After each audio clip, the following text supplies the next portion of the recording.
Hi everyone, welcome to Basic and Advanced SAS tutorial. So we continue with the previous session of SAS certification. So today we are doing the generate summary report frequency tables using base SAS procedures. Procedure of one-way frequency. So today we are doing this part. Generate a summary report with frequency. So procedure one-way frequency, two-way frequency, and the tables frequency procedure. And enhance the frequency with options of n levels and the orders, and use a proc frequency validate the SAS data sets. Okay, so proc frequency, I use a proc frequency in SAS. Proc frequency does a certify the analysis, computing statics as well as across. It calculate the count frequency and cumulative frequency of categorical variables. One way, so we have the three types of frequency: one way frequency, two way frequency, and the n way frequency. Okay, and the n level options is used to count the numbers of unique values in a variable. So example is proc frequency data equal to sashelp dot cars. Okay, so let's go to our SAS studio. So let's suppose I have one example one, my example one, and I'm looking for. So we have the x and y and the z in the we have a numbers. Okay, so first I'm creating the proc frequency on SAS help data. So I'm creating so syntax is proc frequency, then then data. Let's suppose I'm supposing salsep dot cars. Okay, then run. So it compute the frequency depending on the all variables, all the numeric variables on the values variable.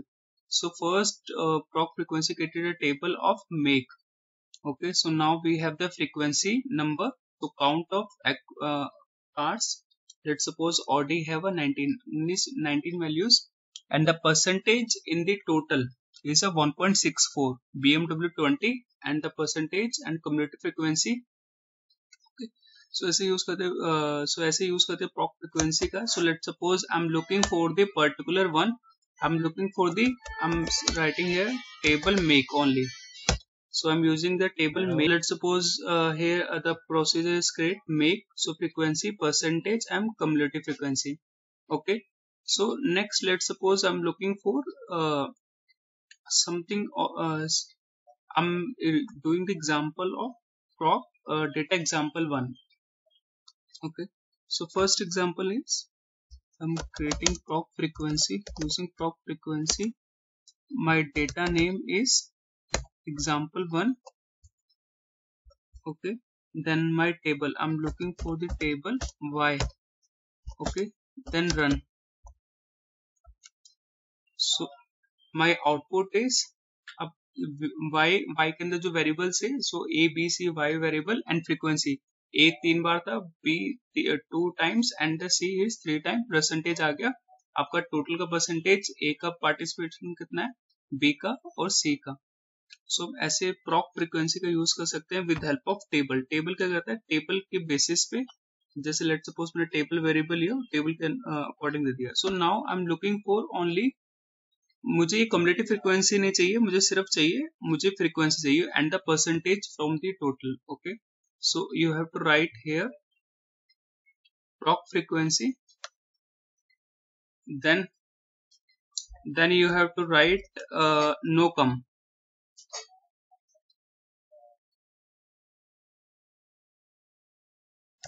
then slash no cum. Okay, so it only so you have to write forward slash, not a backward slash, y and no cum. So now my output is so हमारे पास frequency and then percentage है, और उसमें कोई आपका cumulative frequency नहीं है. So next let's suppose I'm looking for only for the numbers, not a cumulative frequency, not a percentage. सो हमें सिर्फ यहाँ पे नो कम के साथ में नो परसेंट लिखना है यहाँ पे। सो क्या होगा, आपका परसेंटेज भी रिमूव हो जाएगा उसमें से, नो परसेंट। सो अब जो मेरे पास डेटा है सिर्फ ओनली काउंट है उसका, जो Y A B C variable का काउंट आ गया, फ्रीक्वेंसी सिर्फ दे दी हमें। Next let suppose I am looking for the only for the only for now I'm looking for the two-way frequency. So two-way frequency कैसे कैलकुलेट करते हैं?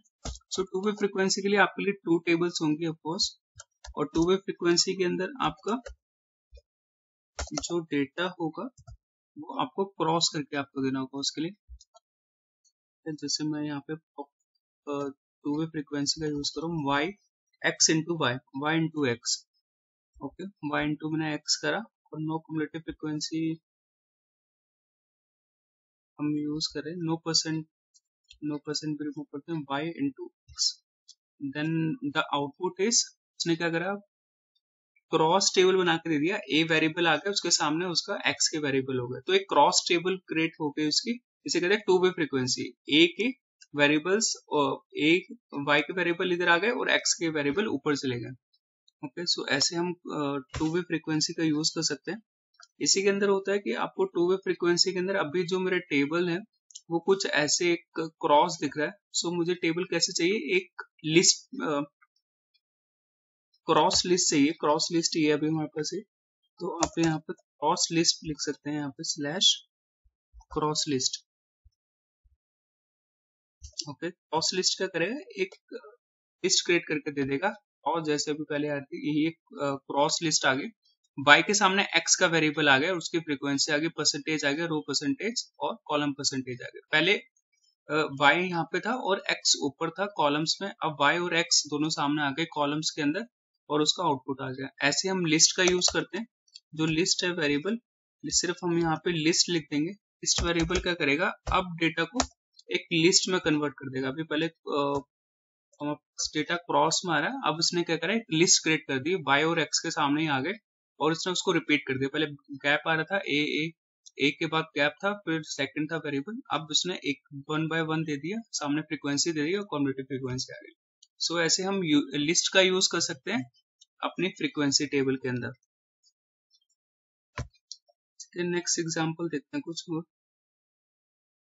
नेक्स्ट एग्जांपल है n level. So n level, why use the n level? n level option is used to count the number of unique values. So सिर्फ आपको प्रॉक frequency data example 1 और n levels लिखना है और अपने टेबल का name देना है वहां पे। सो ये क्या करेगा, आपको काउंट करके दे देगा जो आपके यूनिक वेरिएबल्स है। तो उसने एक अलग से एक ग्रिड बना के दे दिया, y unique variables is 3 only a b c।